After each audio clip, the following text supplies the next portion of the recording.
12 years after the release of the arcade and NES original, Bionic Commando would once again find its way to Nintendo's handheld, this time headed up by a new studio that would quite arguably create one of the best entries in the series. It sees you being sent to take down the leader of an evil army that plans to take over the once peaceful land of Corinia, with you having the choice of 2 different characters as you tackle the nearly 20 different levels that make up the adventure. Even though it's a platformer, in the game you can't jump, with the key being to utilize your bionic arm that works like an extending swing, allowing you to attach yourself to any ceiling or platform and swing yourself forward. This mechanic works into nearly every aspect of the game, may that be simply traversing each level or figuring out one of the many puzzles you'll find yourself coming up against. It can be a bit tricky to get used to at first, but as you get better at the game, all but the hardest of jumps will become routine, though that doesn't mean it doesn't become less fun. Simply swinging through each level is something that just never gets old, and when you couple it with the combat, the gameplay feels incredibly fluid in motion. Speaking of combat, you've got a range of weapons to use to your advantage, and you'll start off with a basic machine gun, but later on you'll unlock rocket launchers, shotguns and flamethrowers that broaden the amount of options you have for taking down some of the more challenging enemies. If you at all enjoyed the originals or are simply a fan of platformers looking for something a bit different from the norm, then Bionic Commando on the Game Boy Color is well worth it.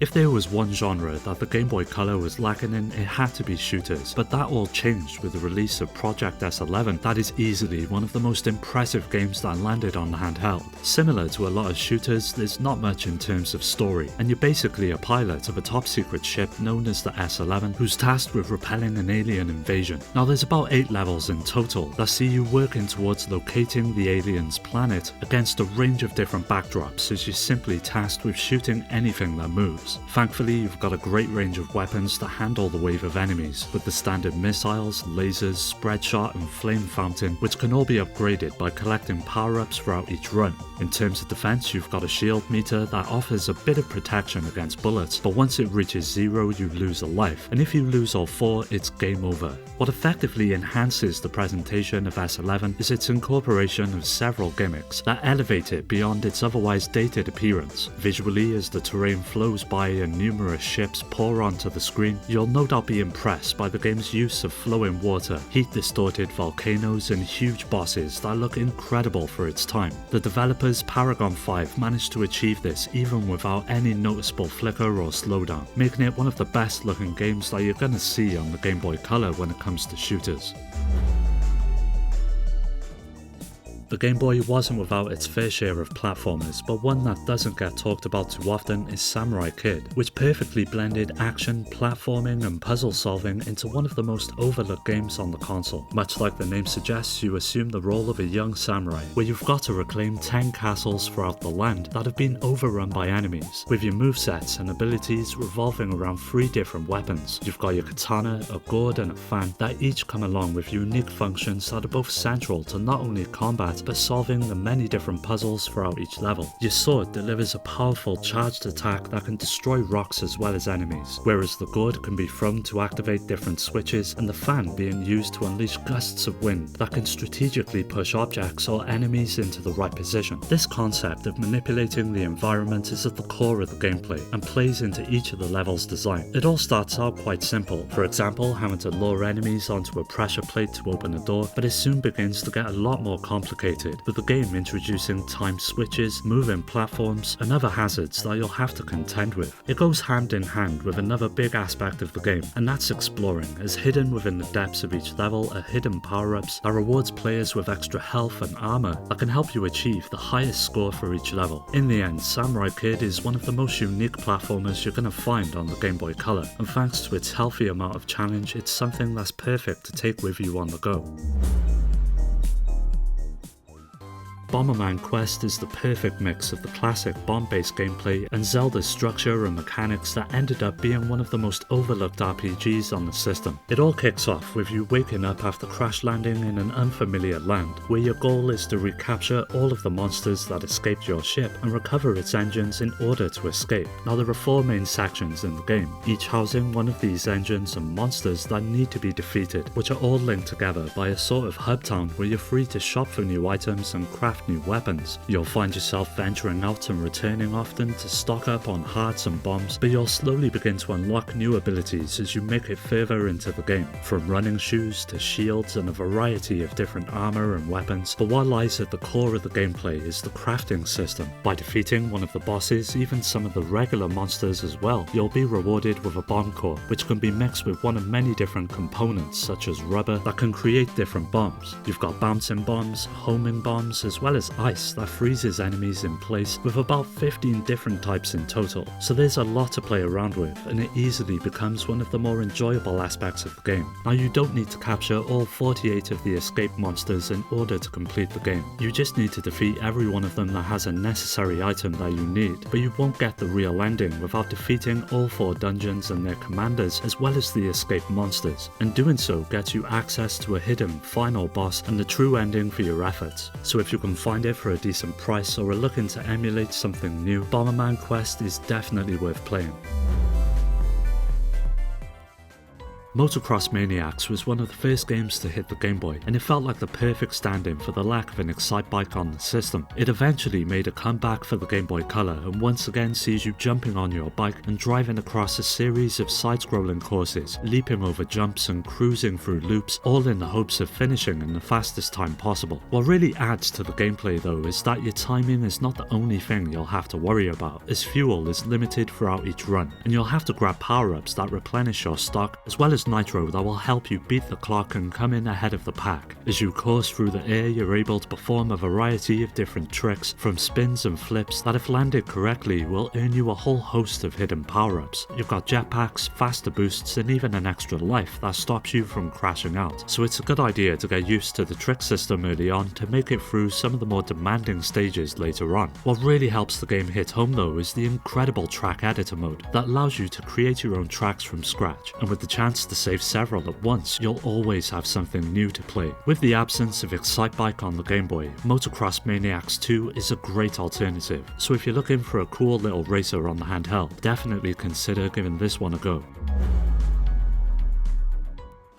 Gameboy Color is one of those games that sadly never got an official release outside of Japan, but due to it being a platformer, it's really easy to enjoy without any knowledge of the language. The series' signature blend of its feudal Japanese aesthetic and over-the-top humour is in full swing, with the game's presentation being one of its most impressive aspects. Konami really pushed the hardware and delivered a crisp and colourful adventure that is bursting with personality. May that be the expressive and detailed sprites or the fluid and responsive gameplay, it ends up feeling like one of the best of its kind on the handheld. Now throughout the game you'll get to control not only Gomon but his trusty partner Ebby as well, which each have their own different styles of play. Gomon's pipe offers up quick, close-ranged attacks, whereas Ebby's longer swings add a little bit of strategy to the otherwise simple combat, and having the ability to switch between the two of them on the fly ensures that you're ready for whatever the game may throw at you. Of course, you also get to use a range of different power-ups such as bombs and invincibility that can really help out in a tight spot. But what the game really gets right is its level design. Each area is meticulously crafted, seamlessly blending the challenge of traversing each level with carefully placed enemies and puzzles that never make it feel repetitive or dull. And with plenty of hidden areas and treasure, you'll find yourself wanting to jump back in to find each and every secret in the game. Overall, Gameboy Color is a great example of why the series remains just as enjoyable today as it did all of those years ago. With its accessible gameplay and infectious sense of fun, it's well worth tracking down and trying it out for yourself.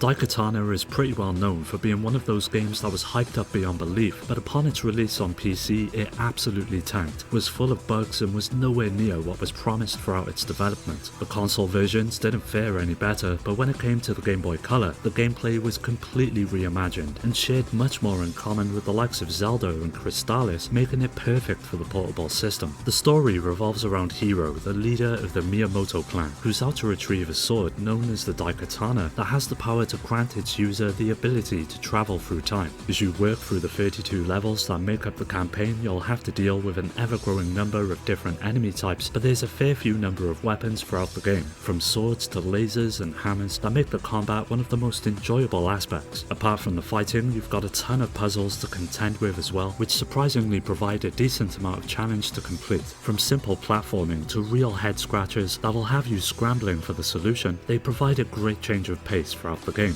That isn't to say that it's not without its issues though, and the main one has to be the way it's written, which ends up being quite confusing. Add to this that throughout the game you'll be forced to play as different characters that don't have access to the same weapons that Hero has, and it does dampen an otherwise really good adventure. Even though it may seem strange, if you're looking to give Daikatana a go, the Game Boy Color version is definitely the best option.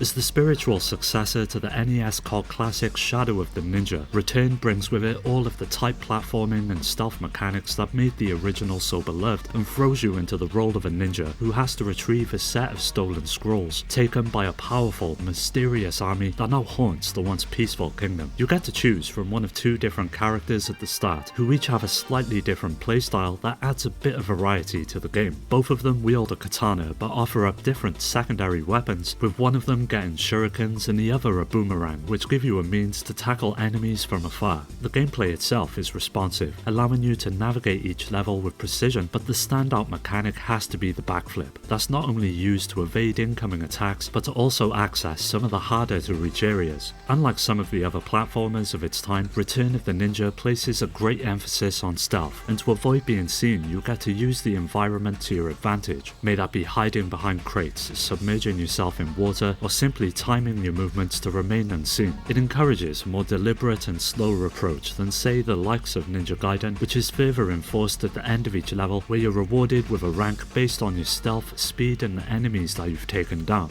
While it's not exactly groundbreaking, for a Game Boy Color game it lends to the tension of staying out of sight, which helps to keep each level engaging. So whether you're sneaking into an enemy stronghold, backflipping over gaps or battling one of the many imposing bosses, Return of the Ninja is a well-crafted ride, and thanks to a limited run reprint and emulation, it's easier than ever to jump into.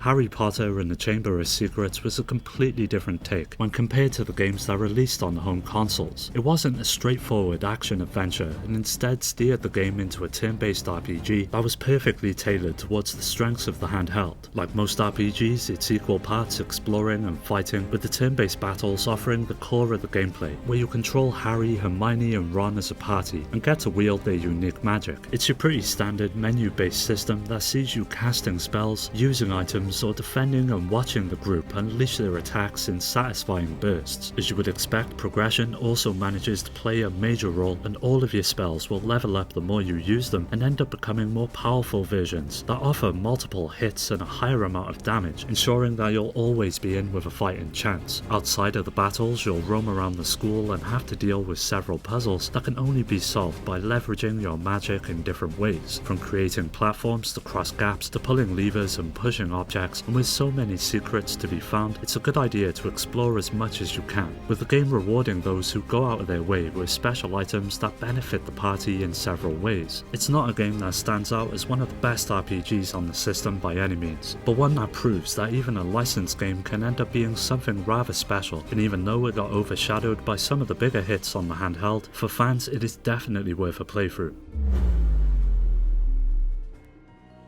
Dragon Warrior Monsters is a spin-off of the popular Dragon Quest series that many write off as a simple Pokemon clone, but doing so would be doing a huge disservice to the game, as even though it does share many of its aspects, especially the monster collecting, it does bring a fair few of its own ideas to the table that help it become something more than a mere imitation. The adventure begins as you take on the role of Terry, who sets out in search of his sister, and as stories go it's pretty decent for the limitations that are set by the handheld, and it actually manages to weave its narrative throughout throughout the entire game, with plenty of surprises and moments that elevate it above what you'd find in Pokemon. And it's not just a story that has more to offer. The aim of the game is to raise the strongest monster you can, not just simply collect them all, as in fact you wouldn't have the room to do so. Instead, breeding is at the center of building a formidable team of monsters, and with just over 200 to catch, there's a lot of potential for creating your own beasts, and this is where a lot of your time will be spent. As you wander around the world, you'll quickly get thrown into battle, and the combat system is slightly different than the one found in Pokemon, as you can set your monsters to act in a certain way and watch each fight unfold. Choosing from either charged, mixed or cautious, each option will develop the monster in a certain way as you progress, as it slowly learns and adapts to your approach in each encounter. Of course, it can all be turned off and you're free to tackle each battle by selecting their abilities on your own. That really amps up the amount of strategy throughout the game. So if collecting monsters and creating your own is your thing, Dragon Warrior is one game you do not want to skip.